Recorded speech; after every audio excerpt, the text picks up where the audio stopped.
예레미야서의 말씀입니다. 불행하여라, 내 목장의 양떼를 파멸시키고 흩어버린 목자들. 주님의 말씀이다. 그러므로 주 이스라엘의 하느님께서 내 백성을 돌보는 목자들을 두고 말씀하신다. 너희는 내 양떼를 흩어버리고 고란했으며 그들을 보살피지 않았다. 이제 내가 너희의 악한 행실을 벌하겠다. 주님의 말씀이다.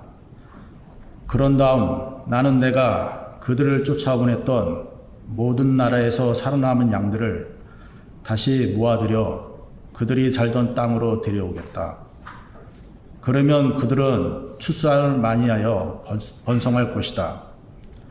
내가 그들을 돌보아줄 목자들을 그들에게 세워주리니 그들은 더 이상 두려워하거나 당황하지 않고 그들 가운데 잃어버리는 양이 하나도 없을 것이다.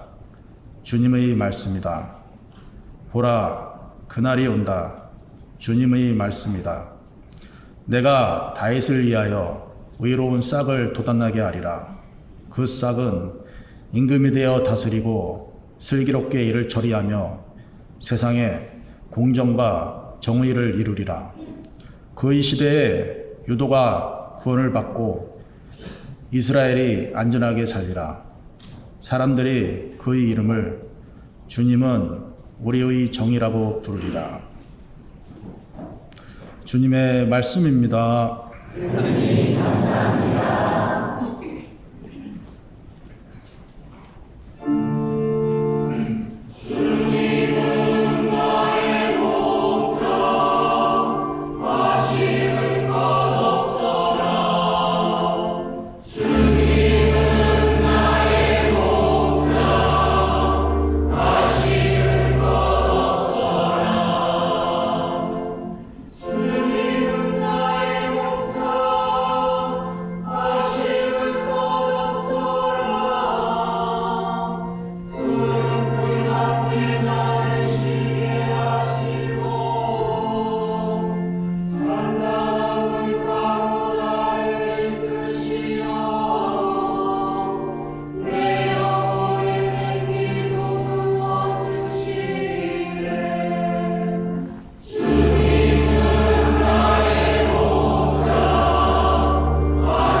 사도 바오로의 에베소서 말씀입니다.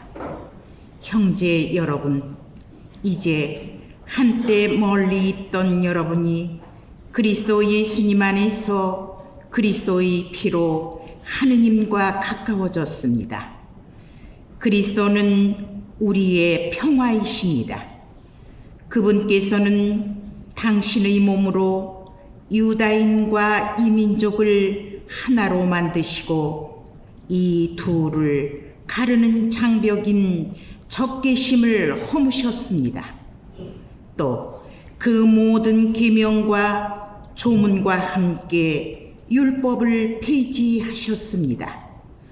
그렇게 하여 당신 안에서 두 인간을 하나의 새 인간으로 창조하시어 평화를 이룩하시고 십자가를 통하여 양쪽을 한 몸 안에서 하느님과 화해시키시어 그 적개심을 당신 안에서 없애셨습니다. 이렇게 그리스도께서는 세상에 오시어 멀리 있던 여러분에게도 평화를 선포하시고 가까이 있던 이들에게도 평화를 선포하셨습니다. 그래서 그분을 통하여 우리 양쪽이 한 성령 안에서 아버지께 나아가게 되었습니다. 주님의 말씀입니다. 하나님 감사합니다.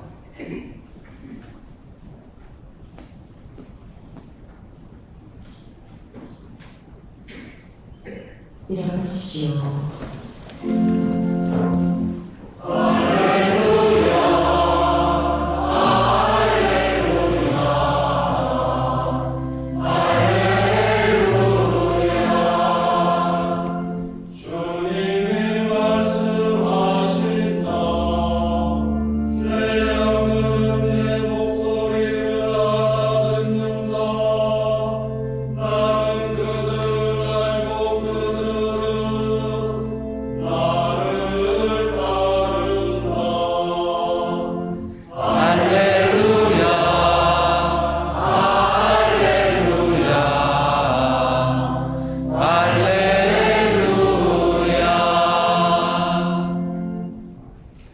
주님께서 여러분과 함께 마르코가 전한 거룩한 복음입니다.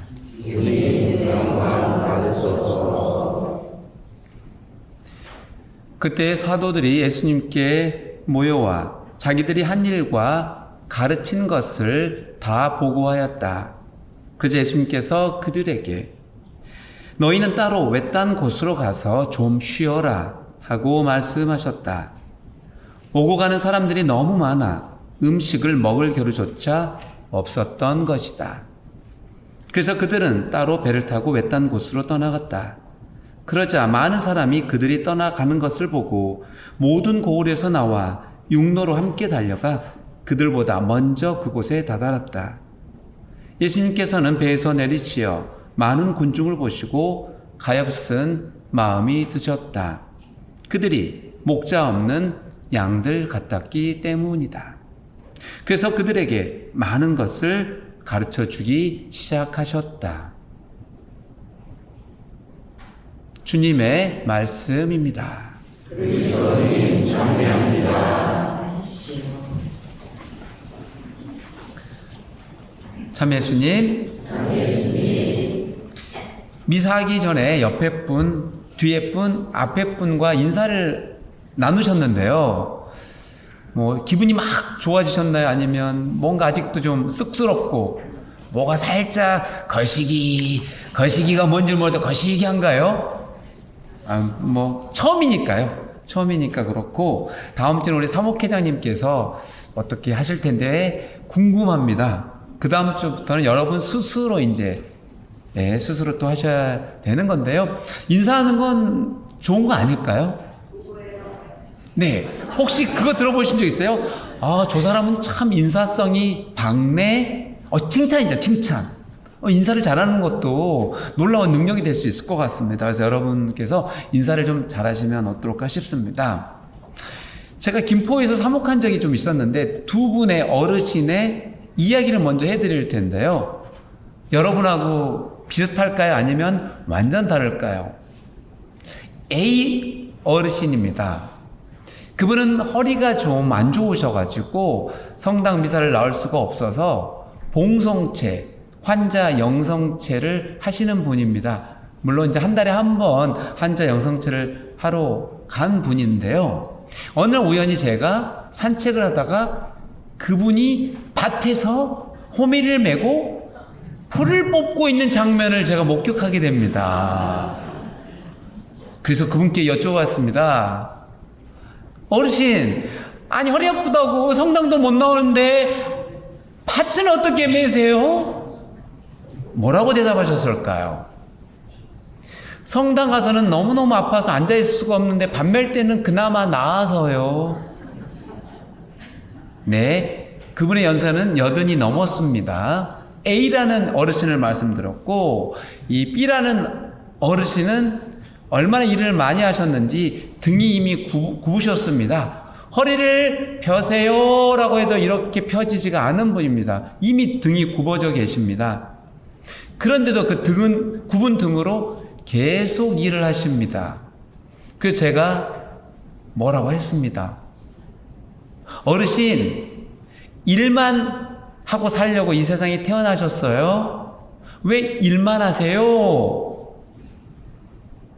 네, 일이 너무 재밌었어요. 어떤 걸까요? 여러분 어떤 생각이죠? 두 분의 이야기를, 진짜입니다. 진짜로. 지어내는 게 아니라 진짜 있었던 그 80살이 넘은 두 분의 할머니죠. 할머니. 여자분이니까. 왜 그분들은 죽도록 일만 하게 되었을까요? 아까 누가 그러던데요. 자식들 어렵게 살았으니까 자식들은 고생 안 시키려고 엄마가 일만 했겠지요. 자식들을 위해서. 네, 그렇습니다. 자식들에서 그렇게 평생 희생으로 일만 하게 되었는데, 한편 그 80세 넘으신 분들은 이렇게 살았다고 치고 요즘의 젊은 세대 30대들은 어떻게 살아갈까요? 죽도록 일만 할까요? 아니면 죽도록 놀기만 할까요? 아니면은요, 놀 때도 화끈하게 놀고 일할 때도 화끈하게 할까요? 그죠. 진짜 일할 때도 제대로 한번 해보고 놀 때도 잘 놀고, 어떻게 보면 너무 부럽죠. 한편 기성세대가 볼 때 이 젊은 친구들은 살짝 그렇게 보일 수도 있습니다. 전략할 줄을 모른다. 허투루 돈을 너무 펑펑 쓰는 것 같다. 아낄 줄을 모른다. 이렇게 보일 수도 있죠. 근데 왜 그들은 아끼지 않고 뭐 휴가도 잘 가고 마음대로 자기들 여가를 잘 즐기면서 사는 걸까요? 그게 그들에게는 행복한 삶이기 때문이죠. 모르겠습니다. 어떤 삶이 더 잘 사는 삶이다라고 제가 여기서 여러분께 말씀드리기는 어렵습니다. 하지만 한때요. 전 세계에서 가장 일을 많이 하는 나라는 대한민국인 적도 있었습니다. 몇 년 동안요. 도대체 하루에 일을 몇 시간 했었을까요? 지금은 주당 40시간밖에 일을 못 하잖아요. 좀 더 할 수도 있지만 옛날에는 몇 시간 했을까요? 1970년대. 몇 시간 했을까요? 100시간 정도 하지 않았을까요? 네, 그런 때가 있었습니다. 지금 이제 60이 넘으신 분인데, 그분은 또 여자분이셔서, 아버님이 여자가 뭔 공부를 하냐고, 공부를 하고 싶어 죽겠는데요. 여자가 무슨 공부를 하냐고 해가지고 공부를 할 수가 없어서 중학교만 졸업하고 서울로 와서 미싱 공장에서 미싱만 했는데요. 세상에 아침 8시부터 밤 10시까지 미싱만 돌렸대요. 그래서 너무너무 공부가 하고 싶어서, 네, 야학을 하게 됐는데 밤에 하잖아요. 근데 일을 해야 되니까, 그래서 틈틈이, 시간을 내서 야학을 하고 밤새 공부를 하고, 그래서 검정고시에 합격하게 됩니다. 그래서 대학을 가신 분이 계시는데요. 그렇게 공부한 분도 계시죠. 일을 하면서요. 아주 옛날 일이긴 하지만 1970년대 아주 옛날이기도 하지만요. 이렇게 한국 사람들은 일만 한 적도 있었습니다. 요즘은 일만 하지 않는데 한국 사람들은 무척 바쁘게 살아갑니다. 무엇으로 해서 바쁘게 살아가는지 잘 모르겠습니다. 어쨌든 쉼없이 정신없이 바쁘게만 살아간다면 언젠가는 탈진이 찾아와 아무것도 하기 싫어 세상과 담을 쌓을 수도 있습니다. 그래서 그랬을까요? 오늘 복음에서 12제자들이 여러 지방을 쉼없이 돌아다니면서 선교 여행을 했죠. 저번 주에 말씀드렸다시피 마귀 들린 사람이 있으면 그 마귀 들린 사람 찾아가서 마귀를 쫓아냈고요. 또한 병든 사람, 아픈 사람이 있으면 기름을 부어줘서 그 아픈 사람들을 고쳐줬습니다. 그것을 한 달 넘게 그들은 했을 것입니다. 그래서 이제 좀 지쳐있는 상황인 거죠. 그래서 예수님께 이렇게 말씀하시죠. 너희는 따로 외딴 곳으로 가서 좀 쉬어라. 고생하고 왔고 좀 쉬어야 되는데 쉬지를 못합니다. 왜요? 주위에 사람들이 너무 많아서 음식을 먹을 겨를조차 없었다고 오늘 복음은 전합니다. 방법은 뭐예요? 도망가야죠. 사람이 없는 곳으로. 그래서 배를 타고 사람이 없는 한적한 곳, 외딴 곳으로 가게 됩니다. 하지만 실패입니다. 왜죠? 사람들이 육로를 통해서 달려가지고요, 배 타고 온 사람도 더 빨리 그곳에 도착해 버립니다. 그래서 그들은 쉴 기회를 찾지 못합니다. 여러분은 어떠신지요? 우리 천주교에는 쉴 수 있는 좋은 방법이 있습니다. 여러분들 휴식을 어떻게 하는지는 모르는데요. 천주교에는 쉴 수 있는 외딴 곳에서 쉴 수 있는 좋은 프로그램이 있는데 무엇일까요? 피정입니다. 피정은 피세정념의 줄임말이죠. 피세, 세상의 혼잡함, 어지러움을 벗어나다 피해서요. 정념, 하느님 그분 안에서만 집중하다입니다. 그래서 평소에 하지 못했던 것을 편안하게 기도하고 성찰하고 묵상하면서 그분의 뜻을 찾는 작업 프로그램, 그것이 바로 피정입니다. 여러분은 1년에 피정을 몇 번 정도 하시게 되나요? 자, 저는 압니다. 0번. 0번 하실 게 생겨 있습니다. 한 번 하기도 쉽지가 않고, 사실 하루 피정도 있고, 1박 2일 피정도 있고, 3박 4일 피정 이렇게 있지만, 시간을 내기가 어렵습니다. 제가 레조 단원들에게 목포에 있는 그 성지가 있어요. 성모님 성지. 목포 뭐죠? 레조 마리의 기념관이 있는데, 거기를 2박 3일 가자 그랬더니 난리가 났습니다. 2박 3일을 어떻게 내냐고. 그래서 1박 2일은 어떻게 해볼 수가 있다고 합니다. 와, 목포까지 1박 2일이요? 가다가 하루, 오다가 하루 할 수 있는 게 별로 없을 것 같은데, 그렇게 우리가 시간 내기 어렵다라는 것이죠. 어쨌든 피정은 이렇게 시간을 내야만 하고, 피정 장소는 다행히도 좀 한적한 곳에 위치되어 있습니다. 그래서 여러분 홀로 여러분만의 시간을 보낼 수가 있게 되죠. 피정은 이렇게 일상의 스트레스와 번잡함에서 벗어나 조용한 시간을 가지며 영적으로 또한 정신적으로 재충전의 기회를 얻도록 도와줍니다. 그런데 우리는 왜 피정을 가지 않을까요? 피정의 단점은 아주 지루하고 재미가 없다라는 점입니다. 우리는 재미에 이미 길들여 있습니다. 재미를 찾습니다.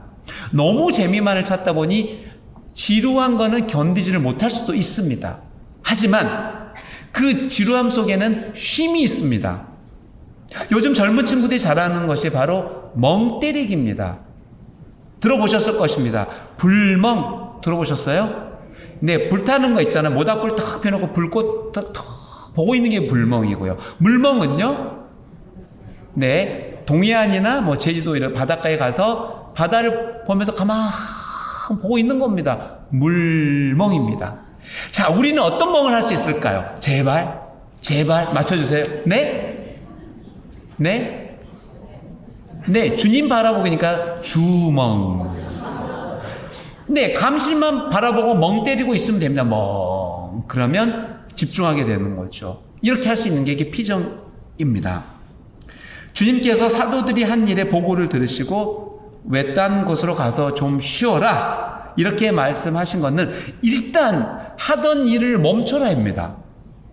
쉬기 위해서는 내가 하고 있는 일을 멈춰야만 합니다. 멈춰야만 합니다. 멈추지 않고서는요 쉴 수가 없습니다.